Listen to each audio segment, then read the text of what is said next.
번씩 끊어지고 막 그랬잖아요. 그래서 근데 이제 모님교회 예배 때는 막 아주 최악의 상황이었습니다. 그래서 막 끊어지고 그 뭐 소리가 계속 단절되고 그래서 야, 이거 어떻게 해야 되나. 그리고 계속 기도하는데 좀 울컥한 마음이 들더라고요. 하나님께. 아니, 우리가 다른 거 하는다는 것도 아닌데, 하나님, 이렇게 좀 제가 또 온라인으로 예배를 드리는 이 상황에서 또 온라인 참여자들도 있고 다른 참여자들도 또 어떻게 합니까? 막 이렇게 기도를 하는데 그리고 이제 끝났어요. 근데 그 다음 날인가 우리 서정범 간사님이 연락이 왔어요. 예전에 한번 건물을 보시면 어떻게 했냐 그랬는데 뭐 뭐 팬데믹 기간이라도 렌트비가 많이 내려갔다 해도 먼저 여전히 비싸서 안 된다 그랬는데 그 랜로드가 아, 그 뭐지 기도하는 곳을 사람들이 들어왔으면 좋겠다 이렇게 얘기를 했다는 거예요. 어, 그래서 그냥 주가 쓰시겠다 하라를 이번에 가서 한번 해보려고요. 아멘. 아멘. 그냥 내놓으라 그냥 내놔라 이렇게. 근데 원래 주가 쓰시겠다 하라의 그 여러분 프로세스를 아세요? 주가 쓰시겠다 하라는 그냥 가서 먼저 쓰고 있는 겁니다. 먼저 이렇게 들키면 얘기하는 거예요. 그래서 들키기 전에는 먼저 가서 쓰고 있다가 들키면 뭐 하는 거냐 그러면 주가 쓰시겠다 하라 이거거든요.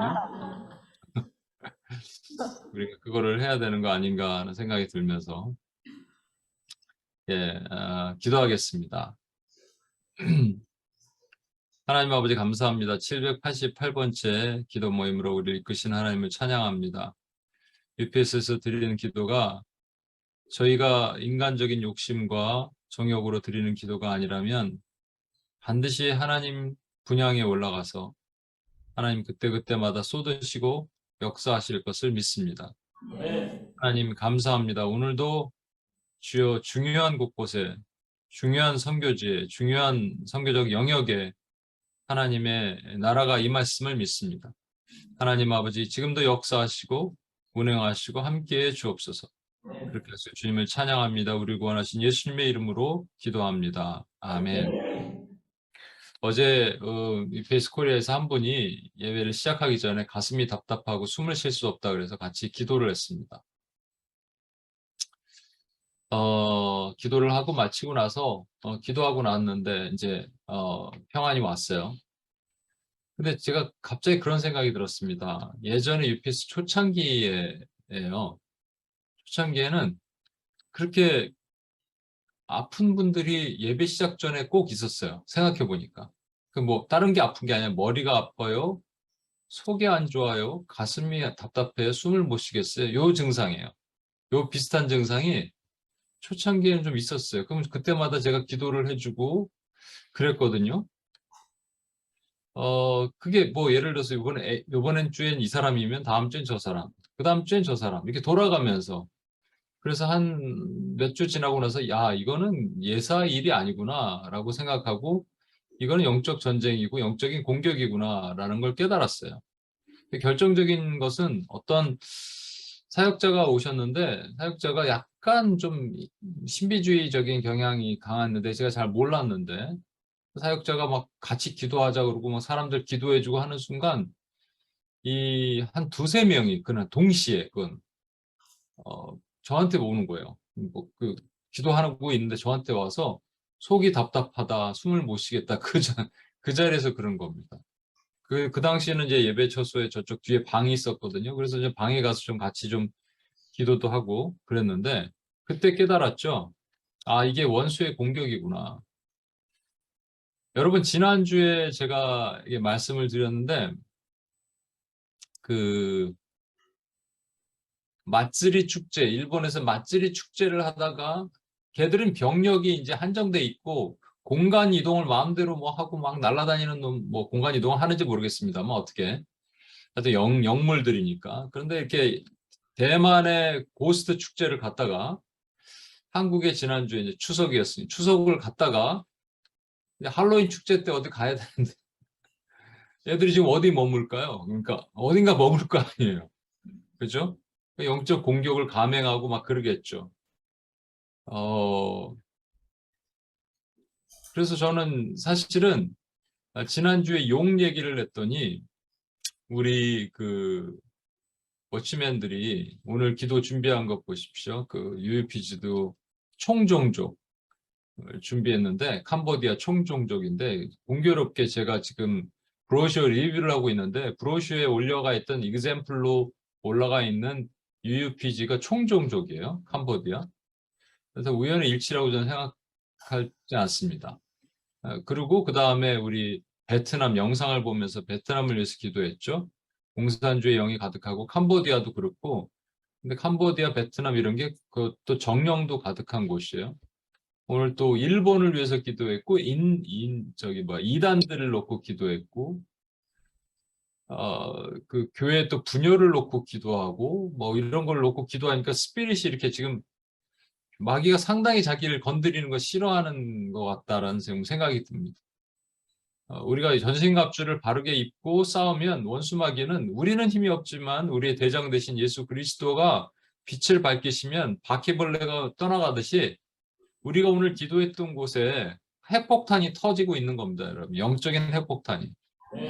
여러분 이걸 믿으셔야 돼요. 그래서 눈에 보이지 않지만 우리는 믿음과 소망과 사랑을 가지고 기도해야 됩니다. 제가 그때 그래서 그 이후에 깨달았어요, 초창기에. 매번 기도할 수 없고 매번 이렇게 공격당할 수 없잖아요. 그래서 기도문의 포맷도 좀 바꾸고 그 다음에 진짜 영적 대상지를 선교적 기도를 하면서 그것을 향해서 선포하고 기도하자. 그리고 막 기도했습니다. 그 다음부터 그런 현상이 없어졌어요. 원수가 공격을 못하는 거예요. 왜 못하냐? 우리가 도리어 선점을 해서 지금 선교지에 지금 막 포를 날리고 있는 거예요. 그럼 걔들이 지금 글로 가야 되거든요. 우리가 보이지 않는 곳이지만 우리가 기도를 함으로써 하나님이 일하시기로 작정하신 곳에 일을 하십니다. 제가 714 때 말씀드렸는데 엘리에셀이라는 아브라함의 종을 이삭의 처 리브가를 찾으라고 하란으로 보내죠. 그런데 만약에 하란으로 가서 처자를 얻었는데 그 자녀가 안 쫓아오겠다면 어떡합니까? 이렇게 물어봐요, 엘리에셀이. 그랬더니 그럼 우리 도련님을 글로 데려갈까요? 그러니까 그렇게 하지 말라 그랬죠. 그러면서 이제 아브라함이 한 얘기가 뭐냐면 하나님께서 여호와께서 그의 사자가 아니라 그 사자를 너보다 앞서 보내셨다 이렇게 얘기합니다. 이거는 아브라함만 얘기한 게 아니고 하나님께서 출애굽할 때 여호수아의 군대를 명령하셔서 가나안으로 들어가라고 하실 때도 여호와께서 그 사자를 나의 사자 또는 내 사자를 너희보다 앞서 보냈다 이렇게 말씀하시는 거예요. 이게 지금 여호수아의 군대니까 영적 전쟁지로 말하는 거 아니겠습니까? 가나안. 그럼 우리가 지금 기도할 때 하나님께서 우리 기도를 다 아시거든요. 그래서 베트남과 또 캄보디아와 일본과 그리고 그 해외에 흩어져 있는 이단들의 세력들과 그리고 지금 분열이 있는 뉴욕과 뉴저지의 교회들에게 그 사자를 보내시는 거예요. 이제 오해하시면 안 되는 게 천군 천사를 보내달라고 우리가 기도할 때 제가 714 때 얘기했는데 못 들으신 분들이 있어서 잠깐 말씀을 드리면 우리가 이제 우리를 지키는 수호천사가 있다. 그러면 좀 말이 좀 이상하잖아요. 수호천사 어디 만화 애니메이션에서 나오는 것 같고 그래서 수호천사라는 개념이 없다라는 분들과 그냥 그것이 있다라는 분들이 있어요. 사실은 그 유대인들은 지금도 그들은 수호천사가 있다라고 믿습니다. 나를 지키는 천사가 있다라고 믿어요. 근데 그 근거가 베드로가 그 잡혀서 감옥에 들어가게 되죠. 감옥에서 천사가 그를 끄집어내잖아요. 그러고 나서 마가의 집에 가서 기도하고 있었죠. 사람들은 베드로를 꺼내달라고 열심히 기도하고 있었습니다. 근데 그 황당한 일이 벌어지죠. 베드로가 문을 두들기니까 로데라는 이제 여종이 딱 보다가 베드로인 줄 알고 문 열어주면 되는데 깜짝 놀라서 가서 베드로입니다 그랬더니 열심히 주여 구원해 주옵소서 하던 사람들이 뭐라 그래요? 네가 온전히 미쳤구나 이렇게 얘기합니다. 근데 아니라고 베드로 목소리 맞아요 그랬더니 그러면 그의 천사니라 그래요. 그의 천사. 그러니까 베드로를 지키는 수호천사가 있다라고 그들을 유대인들은 믿고 지금도 믿고 있어요. 또 예수님은 이런 말씀하십니다. 어린아이들이 내게 오는 것을 용납하고 금하지 말라라고 말씀하시면서 어린아이들 얘기하실 때 사실은 그 어린아이는 육체적인 어린아이가 아니라 영적인 어린아이, 저와 여러분, 그 아이들, 자녀들, 또 하나님의 제자 얘기하셨죠. 그러면서 그렇게 말씀하셔요. 하늘에서 그의 천사들이 그 하나님 앞에 있다. 그의 천사들이라고 얘기해요. 그러니까 무슨 얘기냐면 예수님이 말씀하셨으니까 우리를 지키는 천사가 있다라는 거예요. 그게 뭐 1인당 담당, 김경환 담당 천사, 뭐 가브리엘, 원, 투 이렇게 있는지 뭐 없는지 우리는 몰라요. 그렇지만 이것은 분명합니다. 왜냐하면 그거의 거꾸로 말하면요. 우리를 공격하는 원수 마귀의 세력들이 있기 때문에 우리가 보이지 않는 이 세계에서 하나님께서는 천사를 동원해서 하나님의 사자를 동원해서 우리를 지키시고 보호하시는 거예요. 근데 우리가 살다 보면 진짜 천사 같은 사람이 나타났다가 근거 없이 사라지는 경우도 가끔 있습니다. 나중에 한번 이런 얘기를 좀 해봤으면 좋겠어요. 오늘은 그 얘기가 본질은 아닌데, 그래서 하나님께서 그의 사자를 먼저 보내시는 거죠. 그죠? 뭐 그렇다면 또 어떤 분들은 사실은 그 수호천사라는 개념이 없고 하나님의 천사다. 이거 뭐 둘 다 맞습니다. 사실은.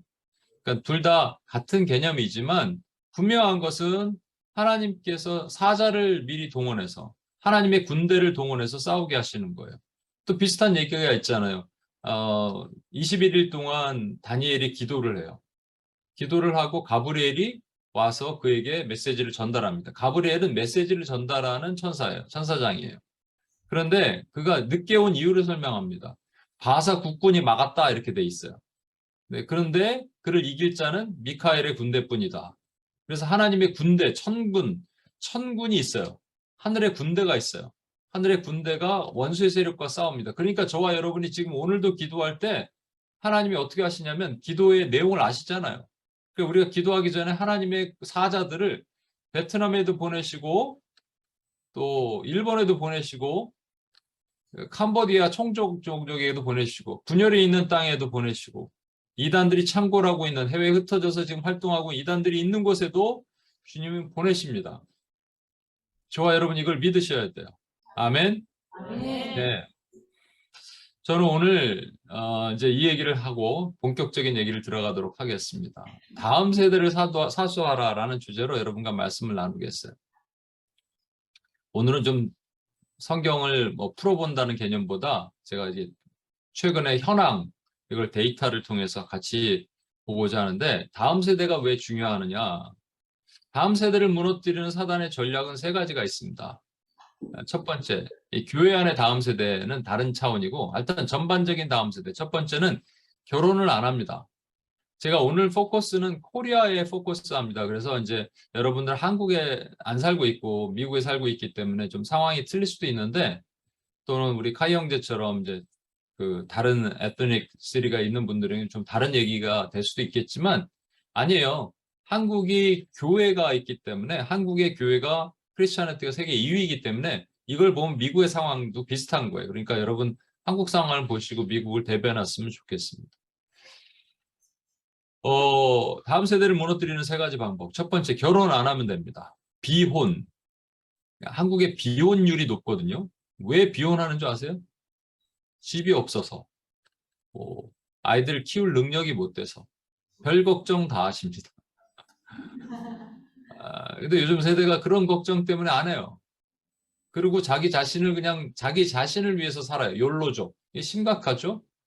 저축해봤자 집을 못 사니까. 그럼 자기를 위해 쓰자. 여행 다니고 일도 안 하고. 심각한 문제들이 나타나기 시작해요.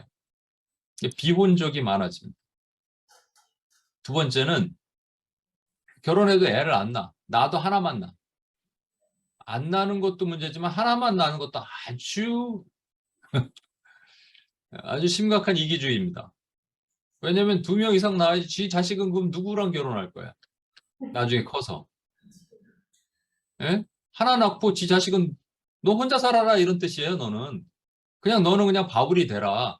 이런 거랑 똑같은 거예요, 여러분. 안 낳는 것은 이건 더 하고. 그래서 지금 최근에 내 주변에서도, 그 아기를 낳기 위해서 노력하고 기도하고 하시는 분들이 있어요. 이건 귀한 거예요, 여러분. 예, 자녀를 주시고, 그래서 여러분 또 안 되면은 여러분 나이 좀 드셔서 더 나이 드시는지 모르겠지만 또 우리 육적인 자녀도 입양할 수 있고 영적인 자녀들도 입양할 수 있고 안 되면 이제 여러분 컴패션 같은 데서 종족 입양 그 아이들 입양해서 섬기고 돕고 하십시오. 왜냐하면 다음 세대가 그렇게 죽어가면 안 되거든요. 그런데 이렇게 돼요. 일단은 한국이 아주 심각한 0.78까지 내려갔으면 이거는 뭐 한 30년 후면 나라가 없어져요. 유일한 방법 말씀드렸죠. 무슬림들이 많이 와서 살면 됩니다. 무슬림들 많이 나으니까. 5명씩 나가니까. 아니면 유대인들. 유대인들과 무슬림들에 대한 포용 정책을 펼치면 되겠네요, 정부에서. 그럼 이 나라는 없어진다니까요, 대한민국은. 그래서 유일한 대안, 남북 통일입니다, 남북 통일. 세 번째는 뭐냐, 낙태. 그렇죠? 다음 세대를 끊어버리는 사단의 전략. 근데 이게 다음 세대가 전반적인 이제 뭐 대한민국 전체 이런 흐름이라면 이 교회 안에도 뭔가 흐름이 있는 거예요. 제가 어렸을 때 이 사진을 여러 번 보여드렸으니까 또 보십시오. 또 한번 봐주세요. 그냥 1975년도 1975년에 태어나지 않으신 여러분들에게 죄송한 얘기입니다만 제가 초등학교 5학년 때인데 여러분 여기가 복도예요. 복도 애들 서 있고 여기 장의자 있죠? 교회 장의자. 그죠? 장의자예요. 여기 보세요. 여기가 아마 복도 시작일 거야. 하나, 둘, 셋, 넷, 다섯, 여섯, 일곱, 여덟, 아홉, 열, 열하나, 열둘. 12명이 장의자에 앉아 있는 거예요. 복도까지 이렇게 서 있고요. 앞에까지 아이들이 서 있고요. 뒤에 서 있고요. 다 서 있죠. 이렇게 다 아이들이. 이게 뭐냐면 여름 성경학과입니다. 서머스쿨이에요. 막 가득 차 있죠. 저도 여기 어딘가 있을 거예요. 제가 찾아보려고 했는데 못 찾았어요. 제 자신을. 예 정도 될 것 같기도 하고 하여튼. 그런데 이때는 그냥 모이면 모였습니다, 여러분. 이분이 제가 말씀드렸지만 이게 부산 호산학교에 담임하시던 은퇴하신 최영준 목사님인데 이때는 그냥 교사였어요, 교사. 이분이 교사로서 오늘도 전도 얘기를 좀 하겠는데 교사로서 예, 그 아이들을 군악대를 조직해서 북도 이런 본인 돈으로 산 거예요. 북, 뭐 피리, 뭐 이런 거. 그래서 이걸 막 불기하고 막 다닙니다. 그러면 그때 신기한 게 북만 쳐도 애들이 막 수십 명씩 몰려들어요. 그럼 전도지를 막 나눠주는 거예요. 피리만 불어도 애들이 막 몰려들었어요, 여러분. 유튜브 뭐 인터넷 이런 게 없어서 그런지 그냥 뭐 근데 이제 점점 힘들어지니까 군악대 애들이 무슨 전도 관악대인가 했던 애들이 PD 뭐 아코디온 이런 애들이 다 없어졌어요. 제가 북이었거든요. 북만 남았어. 그랬더니 저만 데리고 이분이 막 다녔습니다. 저는 북을 치는 거예요. 북을 계속 치고 있으면 이분이 전도를 하면 그래도 애들이 몰려들어요. 뭔가 받으려고 전도지 받으려고. 요즘은 뭐 그러한 시대가 안 됐죠. 그림 하나 또 옛날에 보여드린 그림이지만 1974년 제가 4학년 때 사형리 훈련하는데 이게 다 중고등부 이상 대학부생들이 모여서 하고 있는데 아이 한 명 보이시죠? 혼자 이쪽을 바라보고 있는 애.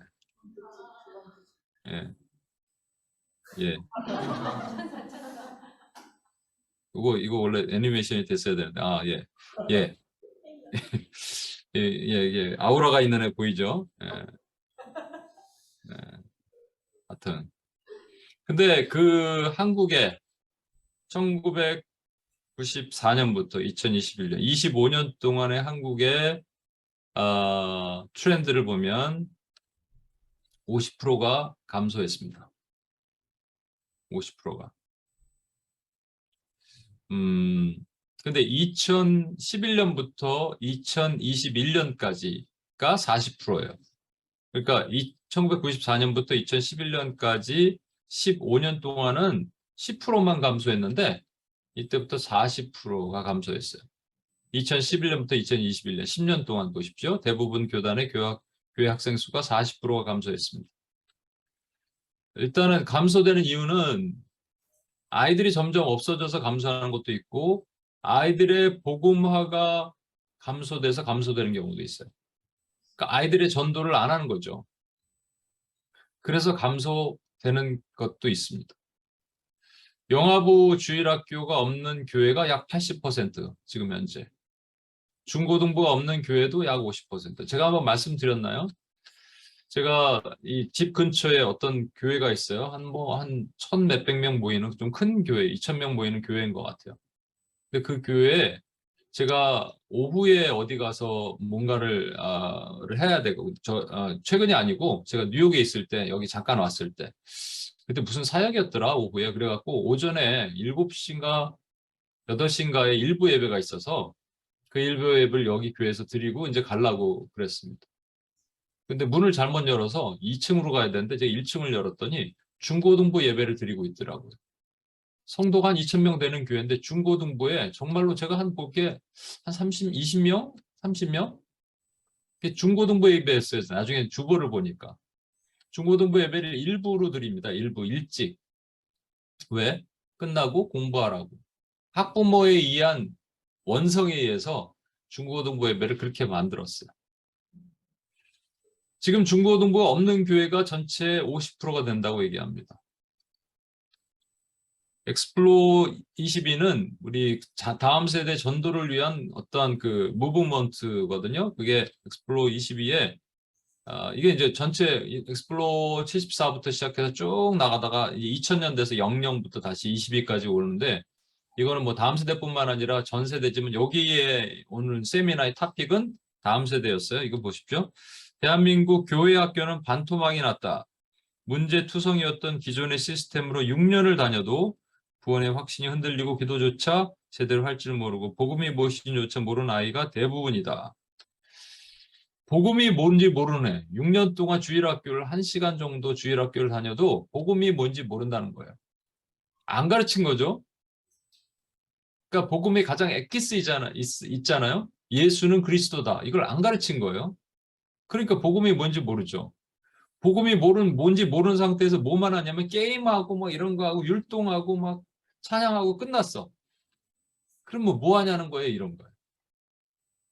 어린 영혼들이 예수님을 품을 준비가 안 된 교회가 허다하다. 이게 실상인 거예요, 실상. 이걸 깨달은 것이죠. 근데 지금 많이 늦었어요. 왜 늦었냐면 한국의 크리스찬티가 전체가 20%가 항상 넘어 22% 이렇게 됐는데 최근 한 5년 사이에 내려와서 17%, 18%가 됐는데 그거는 지금 70대, 80대, 60대 거기서 커버하는 거고요. 청년 세대는 이미 10% 초반으로 내려왔고요. 중고등부 학생은 7, 8%. 그다음에 우리 영유아, 이 어린아이들은 3%입니다. 3%. 이게 이제 어떻게 할 수 있는 방법이 없어지기 시작했는데 그나마 그 3%라도 제대로 교육을 시켰냐? 아니라는 거예요. 그래서 이렇게 된 거죠, 사실은. 아이들한테 막 게임하고 율동하고 뭐 이런 것만 신나게 했더니 결국 결론이 뭐가 됐느냐? 구원의 확신조차 생기지 않아서 아이들은 다 떠나기 시작합니다. 제가 지난번에 그런 예배 말씀드렸죠. 뭐 그 두 가지 상반되는 것. 최근에 emerging church가 emerging worship이 나타나는데 그거 말고 구도자 예배, the seeker worship을 만들어야 된다. 그래서 사람들이 이게 문턱을 낮추고 눈높이를 낮춰서 사람들이 더 교회 많이 들어오게 해야 된다. 더 교회 많이 오게 하는 인바이트 하는 것들은 좋지만 그 안에 뭐가 있는지가 중요한 거거든요. 미국에서 조사한 것에 의하면 바니 연구소에서 조사했죠. 한 거에 의하면 청년들이 지금 미국 청년들입니다. 이거는 청년들이 교회를 떠나는 이유는 뭐냐? 교회가 사회에서 하는 것을 따라해서 세상에서 하는 것을 쫓아하는데 어설프리 쫓아하니까 그럴 바엔 세상이 더 재밌다고 나간다는 거예요. 교회는 그런 거를 흉내내는 곳이 아닙니다. 교회는 뭐를 하는 곳이냐? 교회만이 할 수 있는 것을 전달하는 곳이 돼야 돼요. 그게 복음이에요. 예수는 그리스도다. 예수는 우리의 구원자. 그리스도는 기름 부음 받은 자인데 기름 부은 자는 과거에 통치자였잖아요. 통치자. 그러니까 구원자의 구원을 가르치고 그리고 통치자의 삶을 밑으로 들어가서 너희 삶을 다 바꿔야 돼. 너희가 지금까지 했던 것 다 벗어버려야 돼. 너희 더러운 것들 다 씻어야 돼. 예수 그리스도의 통치 안으로 들어와. 이걸 가르치지 않았어. 대충 살아도 돼. 즐겁게 율동하고 게임하고 이렇게 가자. 이렇게 하니까 아이들이 구원을 모르다 보니까 망하기 시작했다는 거예요.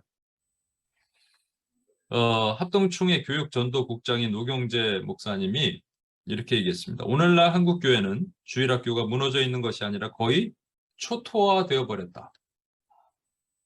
슬픈 얘기 아닙니까? Almost destroy 된 거야. 이러한 상황에서 긴급하게 어떤 처방을 내려야 되고 대응책을 강구해야 된다. 강구해야 된다 그러는데 강구할 이분도 정확하게 얘기는 안 했어 또. 어떻게 강구해야 돼요? 그래갖고 뭐 나오는 얘기 내용들이 전부 뭐 요즘 온라인으로 뭐 하니까 그죠? 코로나 기간에 뭐 어떤 방법을 써야 된다, 뭐 교재를 발굴해야 된다, 뭐 한다. 근데 그건 처방이 될 수가 없습니다.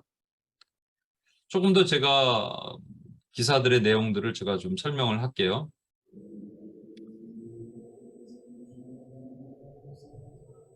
이게 무슨 소리죠? 자동차 지나가는 소리인가요? 네. 엄청 크게 들리네. 코로나 기간 동안에 한국 교회학교가 위기를 부추기고 위기가 더 커졌다는 것이죠. 그러면서 김진아 목사님이라는 분은 이제 아이 교육하시는 목사님인데 방역 기준에 따라 예배가 회복되는 와중에 어린아이를 키우는 학부모들이 교회에 가장 늦게 복귀하는 경향이 지방과 수도권에서 같이 일어났다. 여러분 이제 좀 이따 보시겠지만 세대들이 이제 돌아올 거 아니에요. 코로나 기간에 돌아오죠. 코로나 때는 온라인 예배를 드리다가 돌아왔단 말이에요. 돌아오는데 돌아온 확률이 여전히 30%가 남아 있습니다. 안 돌아옵니다. 안 돌아온 사람들의 대부분이 누구냐?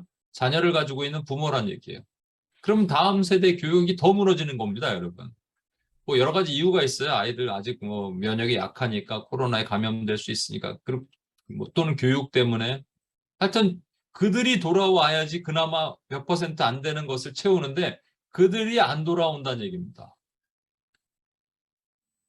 연세가 많은 교인들은 교회를 사모하면서 과거를 회상하면서 그래서 그래도 교회를 지켜야 된다는 마음으로 오시기는 하는데 이 세대들은 안 오기 시작한다는 것이죠. 또 다른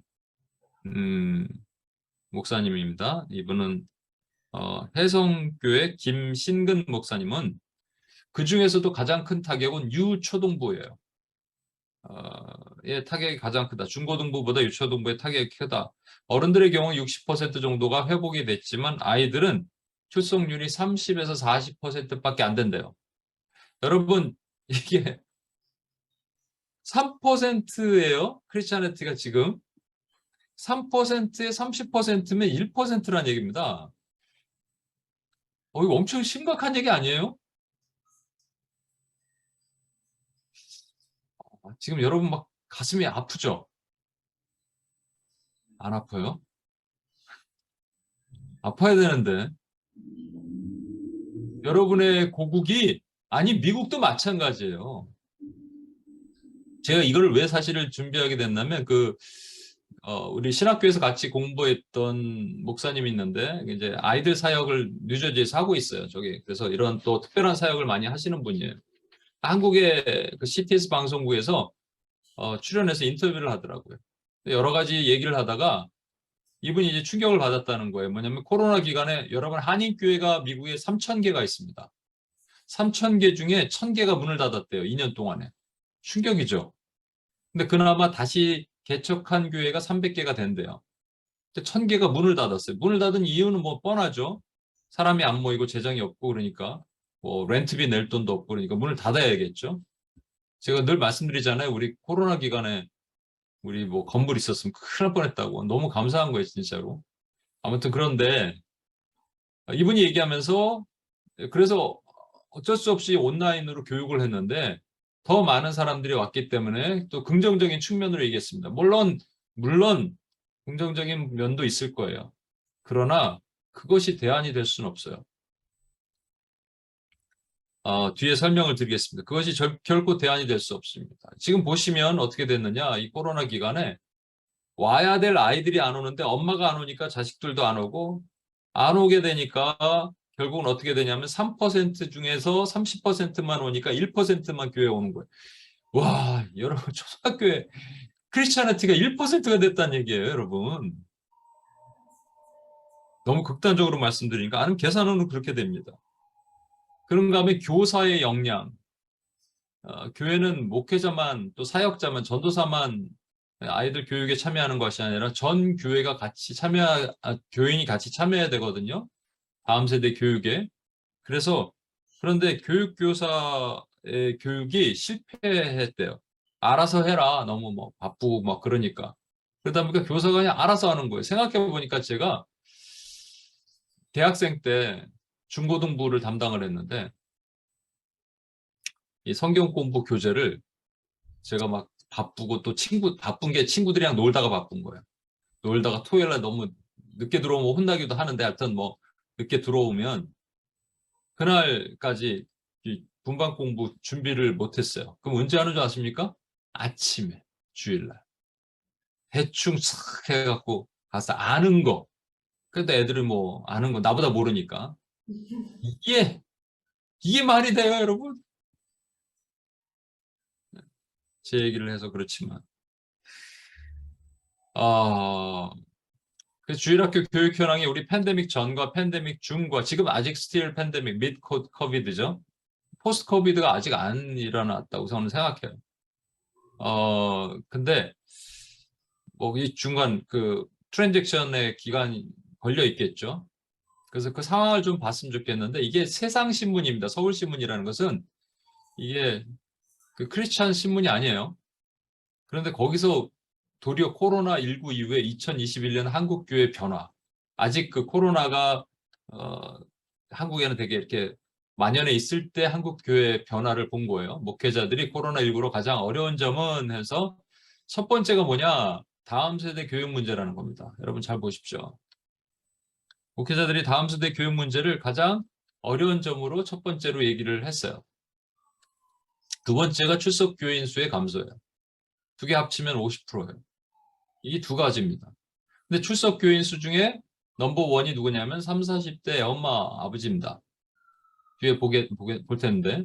그럼 그들이 혼자 안 오느냐? 애들도 함께 안 오는 거예요. 그러니까 다 연결되는 겁니다. 그리고 교인들의 주일 성수 인식도 그렇고, 재정 문제 이런 거보다 이런 것이 더 큰 거예요. 여러분 가슴 아파야 되는데.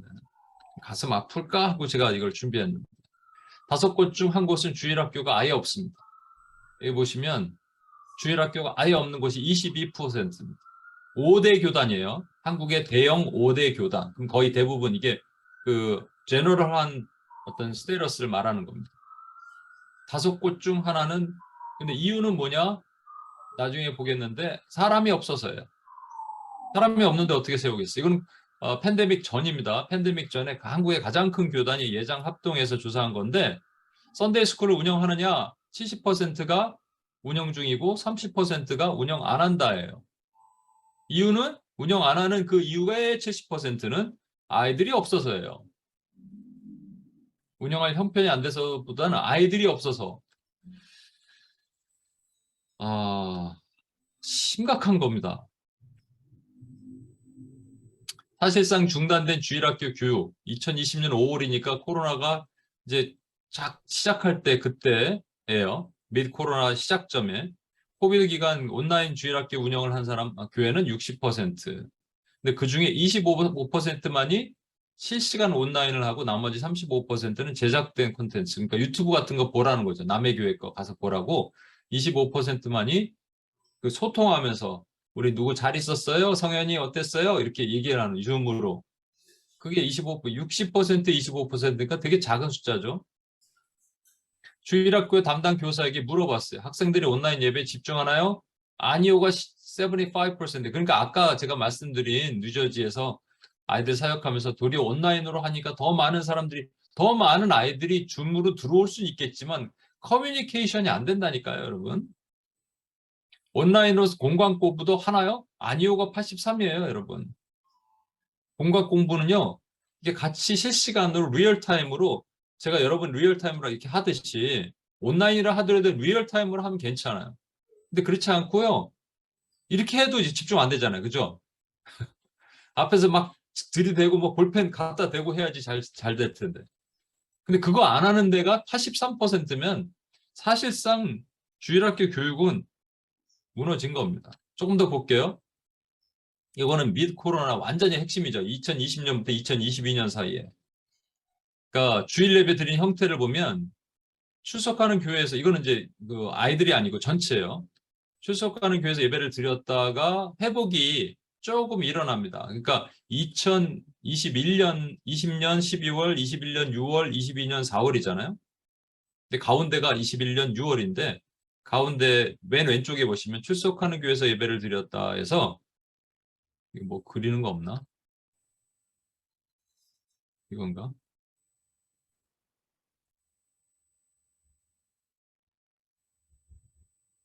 이렇게 하면 되겠군요. 여러분 보시면 여기 요거 52에 49 약간 내려갔잖아요. 그리고 이제 2022년 4월이니까 약간 회복됐으니까 57까지 올라갔습니다. 그죠? 에,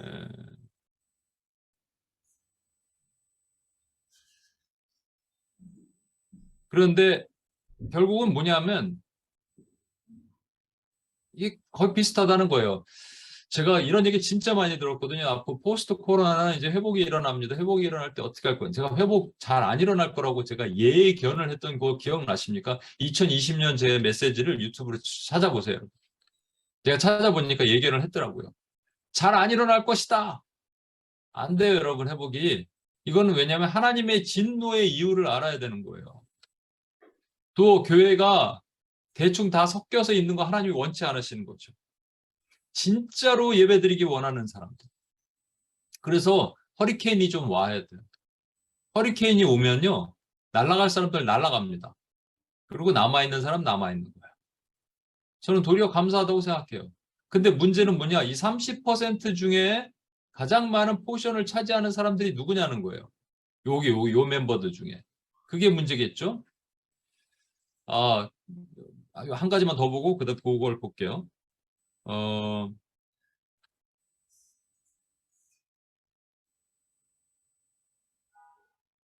교회 학교 운영 실태가 2021년 2월이니까 코로나가 한참일 때 영유아부가 아까 말한 것처럼 가장 작고요. 초등부가 68.4%로 좀 크대요. 초등부는 이게 재미난 얘기입니다, 여러분.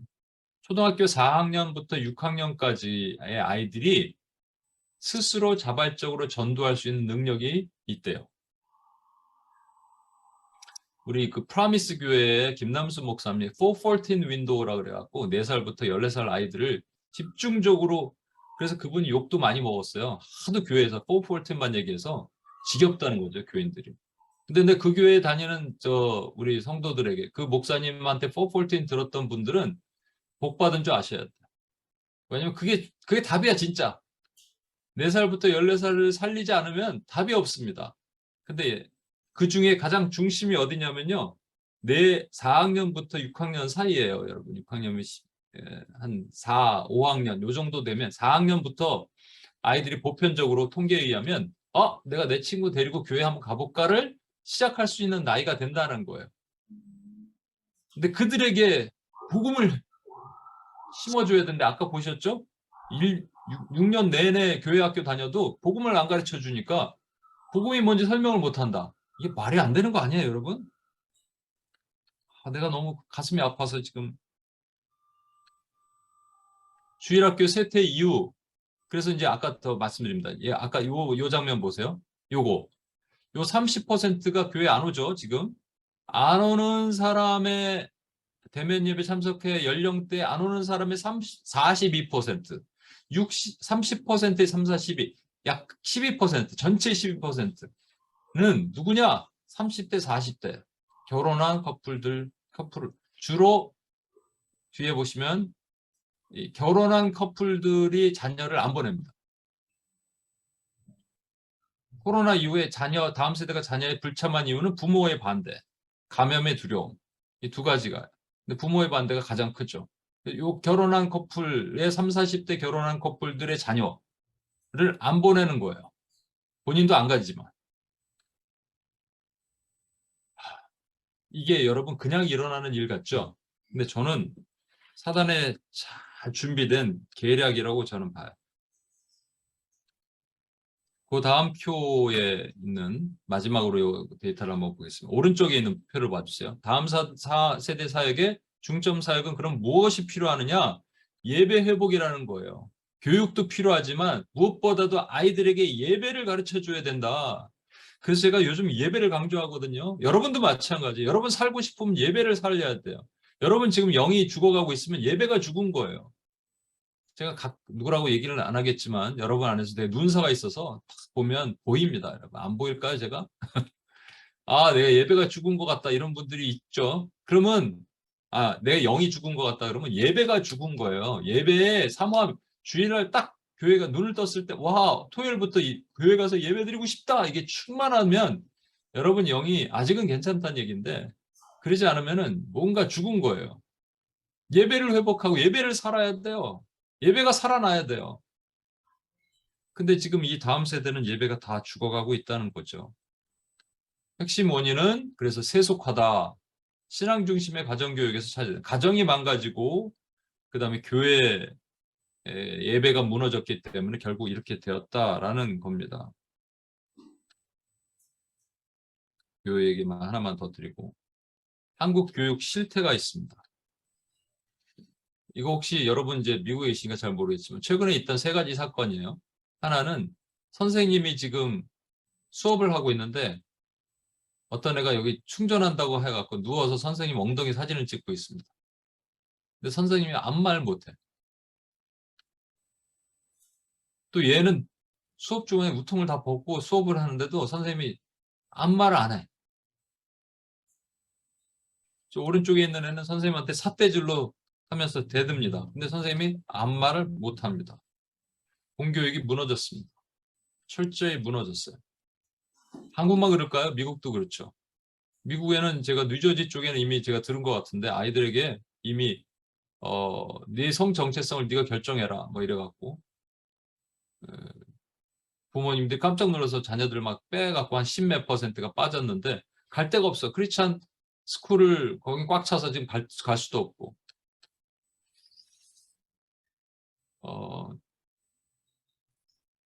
선생님들이 이 크리스찬의 정체성을 학교에서 얘기했다가 난리가 나고 바로 잘리고 수당하고 이런 시대가 됐잖아요 지금요.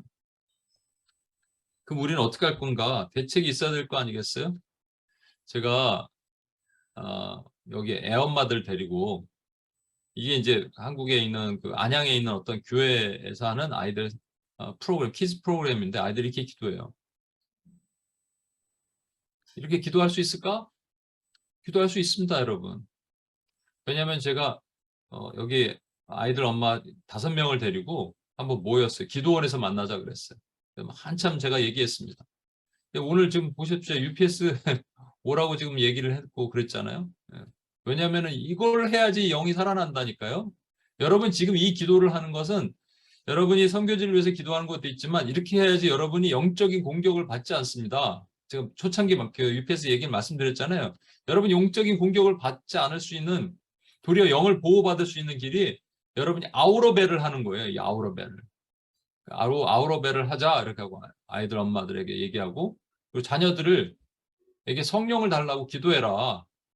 근데 그게 제대로 인식이 됐는지 모르겠는데 하여튼 그리고 기도원에 이제 카페에서 그 기도원에 있는 카페에서 얘기를 하고 예배 시간이 돼서 기도원 들어가자 그랬습니다. 꽉 찼어요 기도원이.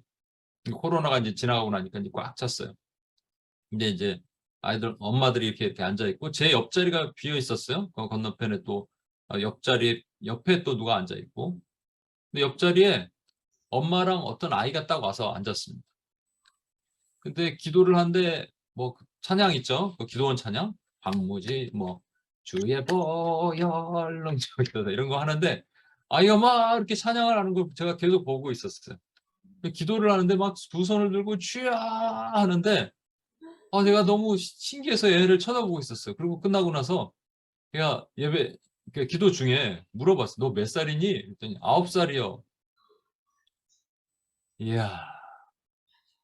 근데 그것만 있는 줄 알았는데 이렇게 기도 중에 이렇게 나가려고 그랬더니 뒤에 애 3명을 데려온 엄마가 있습니다. 근데 제가 중간에 잠깐 봤는데 그 2명은 또 두 손 들고 같이 기도를 하더라고요. 안 될 것은 없어요. 저와 여러분이 다음 세대 자녀들에게 성령을 부어달라고 해야 되고 다음 세대 자녀들에게 하나님의 은혜를 부어주시도록 기도를 해야 됩니다. 아니면 큰일 날 일이 벌어집니다. 그냥 산술적으로 계산하면 한국의 크리스천애티 중에 아이들의 크리스천애티는 지금 현재 크리스천애티가 아니라 교회 출석률은 1%, 1%.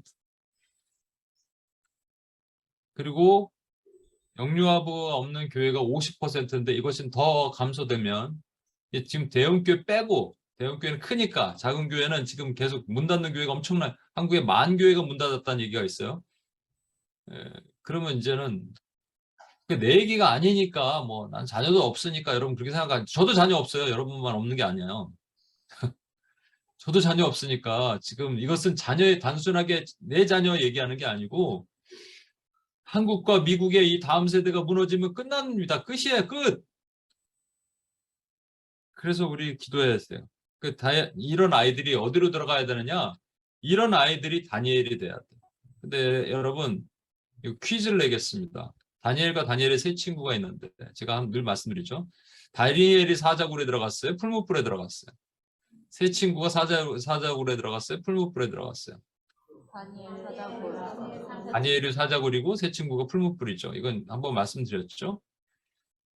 세 친구 다니엘서에 보면 다니엘과 세 친구가 있는데 여러분 세 친구의 이름이 사드락과 메삭과 아벳느고죠. 사드락, 메삭, 아벳느고. 그 세 친구의 히브리 이름을 아세요? 이건 사드락, 메삭, 아벳느고는 바벨론 이름입니다.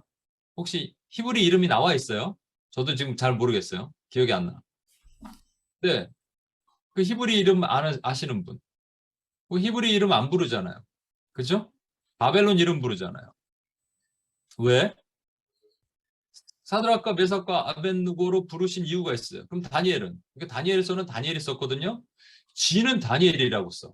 원래 바벨론 이름이 벨드사살입니다. 그럼 자기도 벨드사살이라 그래야지. 근데 벨드사살이라 불리는 나 다니엘은 이렇게 쓰고 자기 친구들의 이름은 사드락과 메삭과 아벳느고로 씁니다. 야, 뭐 좀 못되지 않았어요? 그래놓고 세 친구가 풀무불에 들어갔는데 왜 그러냐면 느부갓네살의 신상에다가 절을 하지 않았다는 이유로 그들이 풀무불에 집어넣을 때 다니엘은 어디 있었어? 그럼 다니엘은 느부갓네살의 신상에 절했나요? 여러분이 잘 보셔야 돼요. 이 다니엘과 세 친구가 풀무불과 사자굴에 들어가는 이 장면의 비교를 잘 보셔야 돼요. 세 친구, 세 명. 이게 늘 중요하죠. 둘, 셋, 두 증인 세 명. 셋을 나타낼 때는 특히 예수님이 야고보와 요한과 베드로를 데리고 또 감람산에도 가시고 변화산에도 가시고 또 야이로의 집에 가서 딸을 치유하실 때도 세 명을 데리고 가실 때 이 셋은 최소 단위의 증인의 수 둘, 셋인데 그중에 삼위의 하나님을 상징하는 거예요. 연합, 흩어지지 않는 것, 하나님 나라가 임하는 것. 그러니까 하나님의 교회예요. 교회가 어디로 가야 되냐? 풀무불. 그런데 에스겔서에 보면 이 풀무가 뭐라고 돼 있냐면 그 풀무는 애굽이다. 애굽의 풀무. 애굽이 뭐예요? 세상입니다. 그 세상으로 들어가는데 그 풀무예요. 그 죽어. 어려워. 힘들어. 우리 다음 세대들은 이제 아이들이 세상으로 가야 되잖아요. 당장 뭐 진화론부터 시작해서 빅뱅부터 시작해서 뭐 여러 가지 아이들이 기독교적인 세계관과 성경적 세계관과 충돌하는 일이 있잖아요. 그 성경적 세계관을 가르쳐야 되거든요. 성경적 세계관 안에서 아이들이 어떻게 싸워야 되는지 가르쳐야 돼요. 제가 우리 그 형균 간사님한테 책 하나 주고 우리 동룡이한테 50불 주고 제가 얘기한 게 아니고 책 저자가 그렇게 그 무브먼트를 일으키거든요. 이 진화론, how to react 진화론 이런 거예요. 지금 기억이 잘 안 나는데 이걸 주고 자녀들한테 50불 주고 읽으라 그랬다고 그랬는데 동룡이가 50불에 안 읽겠다고 100불 달라 그랬다고 그래서 100불 주고 읽었다는. 근데 거기에 보면은 이런 어프로치가 있어요. 아이들 당장 학교 가서 시험 봐야 되는데 이 진화론 어떻게 쓸 거예요? 거기 그 책 저자가 이렇게 얘기합니다. Darwin says 혹은 Satan says. 그러나 난 I don't think so. 그래서 언젠가 부딪힐 일이 있어요. 언젠가 부딪힐 일이 나타납니다. 내가 내 신념과 내 기독교적인 사상을 포기하지 않고 하나님, 우리 주님이 주신 것에 내가 목숨 거는 날이 있어요. 그럼 풀무불에 들어가야 돼. 풀무불에 들어갈 수밖에 없는 그날에 여기 또 한 분이 계시죠. 우리 주 예수 그리스도가 지켜주신다가 교회를 향한 약속이란 말이에요. 그럼 그런 다음 세대를 키워야죠. 성경적 세계관으로 교육시켜야죠. 그렇다면 이 다니엘은 뭘 뜻할까요? 다니엘은 두 가지 측면이 가능할 거예요. 다니엘은 우리의 영적 싸움, 개인의 영적 싸움. 이것이 교회라면 이것은 그 교회 안에 있는 개인이겠죠. 개인은 사자, 우는 사자가 내버려 두지 않습니다, 우리를. 계속적으로 우는 사자가 맴돌면서 그래서 마귀를 대적하라 너희를 피하리라. 우리 계속 싸워야 돼요. 우리 개인의 삶은.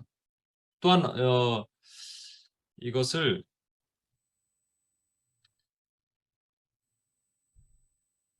예, 웨런 게이지 박사라고 미국 베리트 신학교의 학장은 이 다니엘을 예수 그리스도와 이렇게 매치해서 보기도 했어요.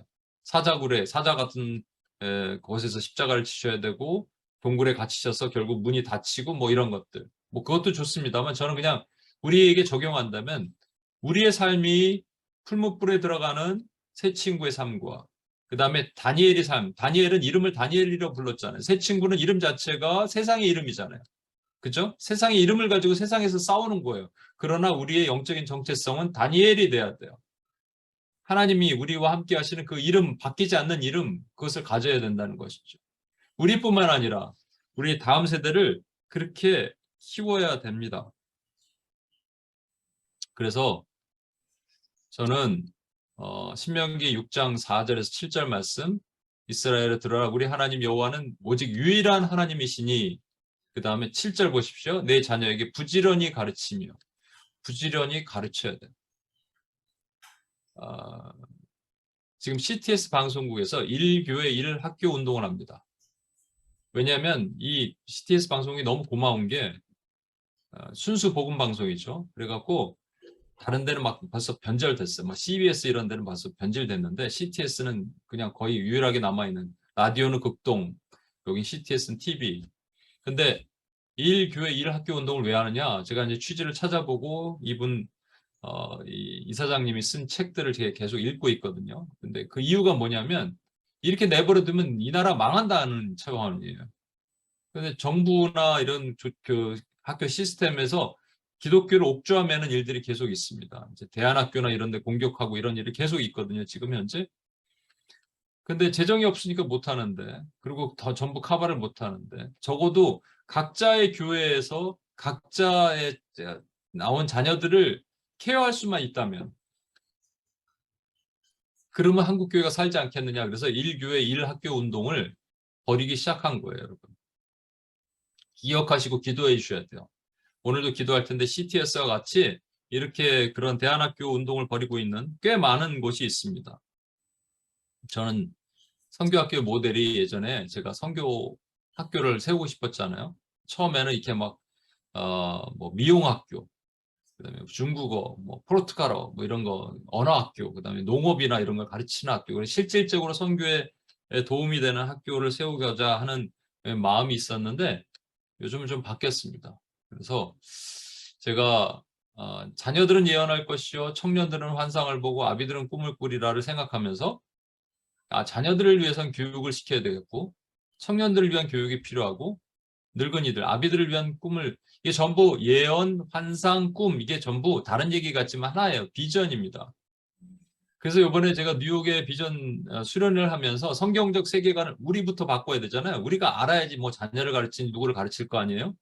그러니까 성경적 세계관을 배웠지만 그걸 어떻게 어플라이하고 어떻게 될 건가를 잘 다시 한번 보셔야 돼요. 여러분이. 그래서 꼭 오셔야 됩니다. 많은 걸 배웠는데 남는 게 없으면 안 돼. 적용이 안 되면 안 돼.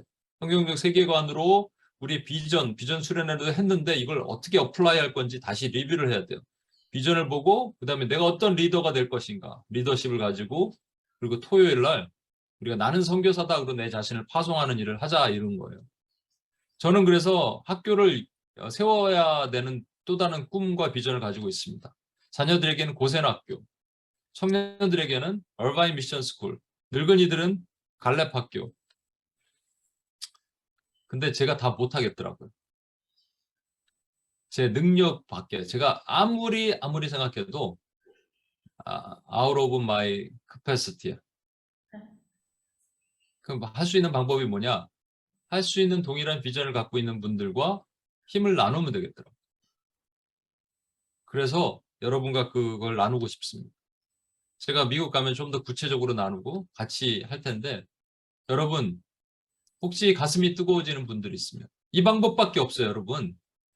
특히 오늘은 자녀 세대, 다음 세대 얘기했는데 다음 세대에게는 특별한 아이들에게 정말 세상과 충돌하여 싸워서 승리할 수 있는 방법을 가르치는 이 교육밖에는 방법이 없습니다. 그런데 재미난 건 뭐냐면 성경적 세계관 이렇게 막 이렇게 붙여놓으면은 엄마들이 아이들 안 보낼 것 같잖아요. 제가 이렇게 책을 쭉 읽다 보니까 대안학교들 중에서 크리스찬의 정체성으로 가지고 있는 대안학교들 있잖아요. 대안학교의 50% 정도는 넌 크리스찬 엄마들이 애들 보낸대요. 자기는 교회 안 가도 너는 여기 가서 사인업을 하는 거예요. 오면은 무조건 아이들이 채플 들어가야 되고 우린 기독교적인 가치관에서 교육을 시킵니다. 오케이. 이 엄마들이 뭐냐? 저는 아이들을 통해서 부모가 변화시고 교회를 나가게 할 수 있는 길까지 열린다 이렇게 생각합니다. 뉴욕도 미국도 그러겠지만 한국도 그래요. 뭐 어머니들, 아버지들 변화시키려는 게 되게 힘들어요. 그런데 자녀를 변화시키면 그것 따라서 부모는 변화될 수 있습니다. 그러니까 연결이 되는 거예요. 연결. 그죠? 다음 세대에 대한 저와 여러분이 이 뜨거운 마음을 가지고 함께 기도하고 하면 또 무엇보다도 아파해야 되죠. 이게 지금 1%로 됐는데 코로나 코비드 때 원래 3% 버티다가 1%까지 냈는데 이거 어떻게 하라고요? 근데 지금 여러분 이 사실을 몰랐으면 상관없는데 알았는데도 가슴이 아프지 않는다 그러면 이거 심각한 우리에도 문제가 있는 거예요. 함께 아파야 되고요. 함께 회개해야 되고요. 함께 부르짖어야 되고요. 그리고요.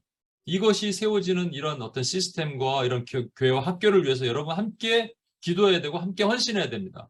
지금 가슴이 뜨거워지는 분들 아니면 지금 우리가 좀 더 미션 스테이트먼트과 비전 스테이트먼트를 써나가면서 그런 마음이 있는 분들은 저랑 같이 얘기를 좀 해주세요. 같이 동참해 주세요. 직접 못하면 헌금으로 동참하든지 뭐든지 하시는 거죠. 그래서 지금 이 방법밖에는 살릴 수 있는 방법이 없습니다. 저는 좀 더 익스트림하게, 조금 더 레디컬하게 아이들에게 성경적 세계관을 가르치고 싶어요. 그리고 어떻게 아이들이 제가 뒤에 어플라이 할 거 있지만 지금 오늘은 얘기를 안 하겠습니다. 어제는 뉴욕에서 얘기했는데 시간이 없어서. 성경적 세계관으로 보면 다 보이거든요. 세계관이라는 게 안경이잖아요. 안경. 그러니까 안경을 색안경 빨간색, 파란색 끼고 있던 아이들에게 이 투명한 안경을 딱 끼워주는 순간 아이들이 보이는 거예요. 지금. 보여. 아이들뿐만 아니죠. 여러분도 마찬가지인데 생각이 바뀌게 되고 사고가 바뀌게 되고 마이 코어 밸류가 바뀌게 됩니다. 그러면 그동안에 우리가 고민하던 그 고민에서 벗어날 수 있어요. 그리고 비전의 사람이 될 수 있습니다. 다니엘 같은 비전의 사람이. 다니엘이 바벨론이라는 아주 척박한 곳에서 힘든 땅에서 또 바사를 거쳐서 바사 지역에서 바사 땅에서 또 동일하게 총리 대신이죠. 다니엘이 총리 대신이 된 게 중요한 게 아니라 그의 신앙을 지키고 그 일을 했다는 거예요. 우리 같이 한번 이 찬양으로 기도하거나. 저 죽어가는 내 형제인데요. 죄송합니다. 저 죽어가는 내 형제인데 내 형제라고 하지 말고 교회들에게로 바꿔주세요. 그 다음에 아버지여 이 백성이 아니라 이 교회 다시 살게 하소서. 아버지여 이 교회 주의 것 되게 하소서. 우리 교회로 합시다. 주의 교회에게. 저 죽어가는 교회들에게 생명을 주소서. 우리 같이 한번 그렇게 우리 자리에서 일어나실까요? 자리에서 일어나셔서 우리 믿음으로 한번 선포하면서 찬양하면서 나갑시다.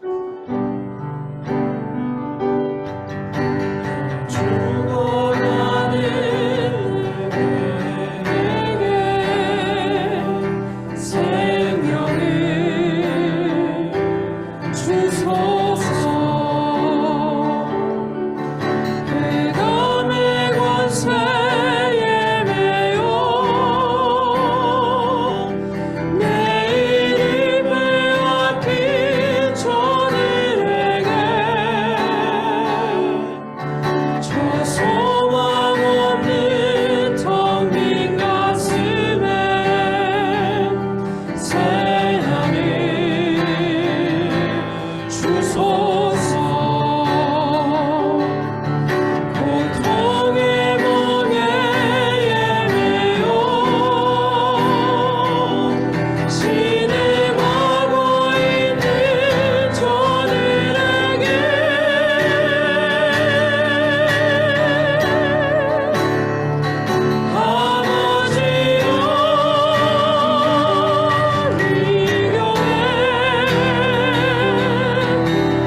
교회들이 있습니다.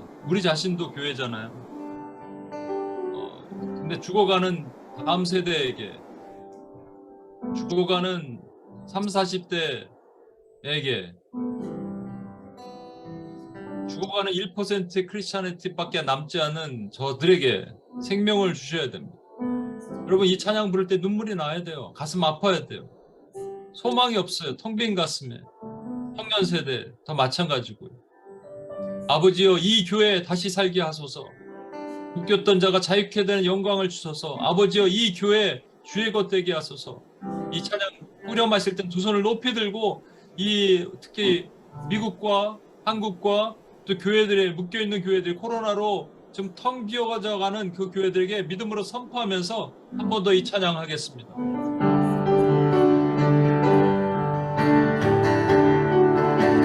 죽어가는 저에게 생명을 주소서. 그간의 권세에 매여 내일을 빼앗긴 저들에게 저 소망 없는 텅 빈 가슴에 새 날을 주소서. 고통의 멍에에 매여 신음하고 있는 저들에게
같이 한번 기도하겠습니다. 원수 마귀는요, 사람들을 결혼하지 않게 하고 애를 낳지 않게 하고 낙태를 시키는 근본적인 방법으로 다음 세대를 끊어버리려고 그래요. 근데 그보다 더 심각한 문제는 현재 교회의 모습이에요. 한국의 교회만 얘기해서 그러는데 미국도 마찬가지입니다. 코로나 때 30%가 안 돌아오고 있는데 그 30%의 가장 많은 퍼센트, 50%, 40 몇 퍼센트는 30, 40대고 자녀를 가진 세대고, 자녀를 가진 세대의 자녀가 3%의 크리스찬티가 있는데 지금 그러면 1%밖에 안 되는 거예요. 그러면 곧 죽어요, 여러분. 이 나라가 망한다고, 영적으로 망한다고요. 정말로 슬픈 일입니다. 가슴을 칠 일입니다, 여러분. 어떻게 할 수가 없어요. 어떻게 할 수 있는 방법이 없는데 우리 너무 밋밋하게 지났어요. 마음을 찢고 우리 통회하는 마음으로 주께 자복하면서 기도합시다. 주님 살려주옵소서. 주님, 우리가 죄인입니다. 우리가 기도하지 않아서 이렇게 됐습니다. 내가 하나님 내 일이 아니라고, 내 자녀가 없는데 무슨 문제냐고 라고 생각하면서 하나님 그랬습니다. 그러나 하나님 아닙니다. 살려주옵소서. 용서해 주옵소서. 고쳐 주옵소서. 그렇게 같이 한번 우리 주여 한번 외치며 같이 한번 기도하겠습니다.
간의 가장 큰 위기가 무엇인가 했을 때 어떻게 회복돼야 될까 했을 때 50%가 예배 회복이라고 했잖아요.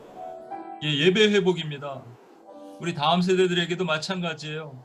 우리 아이들에게 열심히 뭐 재미난 율동과 게임과 프로그램 만들어준다고 아이들이 좋아하는 게 아니라 아이들이 필요한 것은 6년 동안 다녀도 복음이 뭔지 증거하지 못한대잖아요.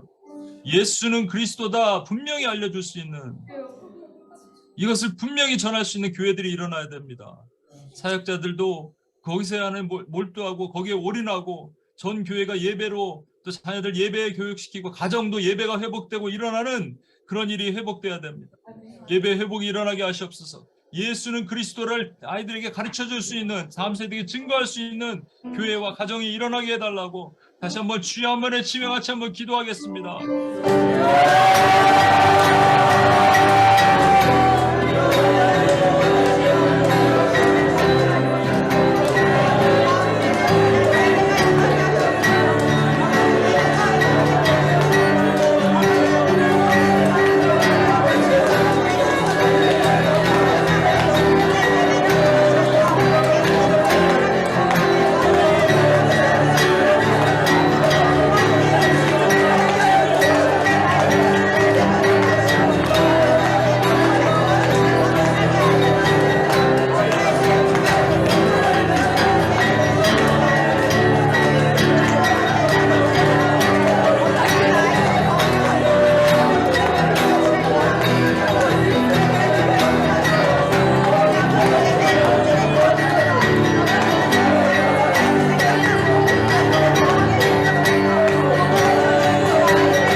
감사하게는 CTS 방송국 같이 또 깨어있는 곳에서 대안학교 운동을 벌이고 있고요.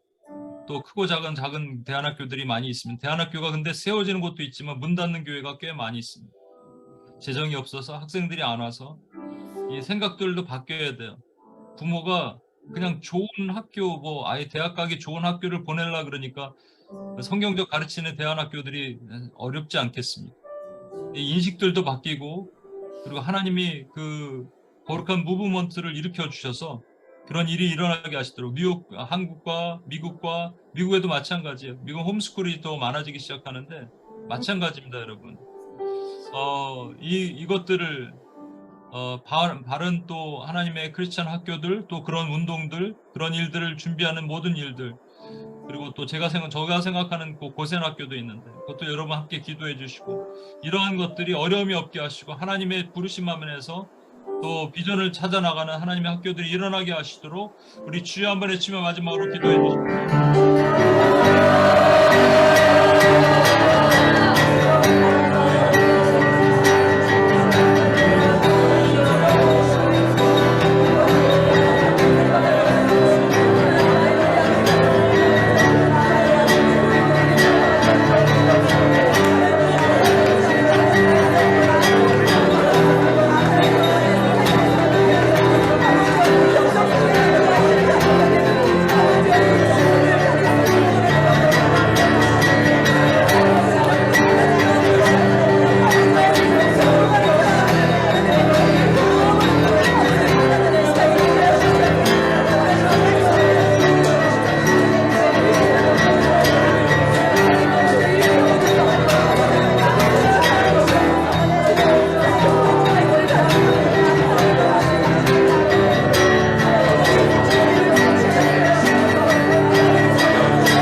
박지선 목사님이 얘기한 것처럼 이 시대의 한국교회는 초토화되어 버렸습니다.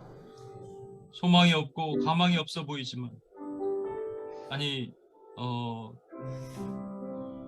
미국도 마찬가지고 다음 세대의 주일학교와 이 모든 시스템이 이미 하나님 아버지 우리가 걷잡을 수 없는 어려운 지경에 다다랐지만, 주님을 믿기 때문에, 주님을 신뢰하기 때문에 하나님의 행하실 일들 또한 기대합니다. 하나님 이 어려운 가운데서도 저에게 맡겨진 기도를 하게 하시고 그것을 생각하게 하시고 다시 비전을 주셨사오니 하나님 아버지 우리가 계속 기도하겠습니다. 무너진 다음 세대를 위해서 기도하겠습니다. 주님 지켜주시고 보호하시고 하나님 아버지 다니엘과 같은 아이들이 일어나서 하나님 정말로 하나님 세상 구석구석에서 하나님 풀무불에 들어간다 하더라도 그들의 신앙을 변치 않고 하나님과 하나님과 합하여 합한 자의 모습으로 서는 수 있는 하나님의 종들이 일어나게 하여 주시기를 간절히 기도합니다. 주여 도와주시옵소서. 감사드리며 우리를 원하신 예수님의 이름으로 기도합니다. 아멘.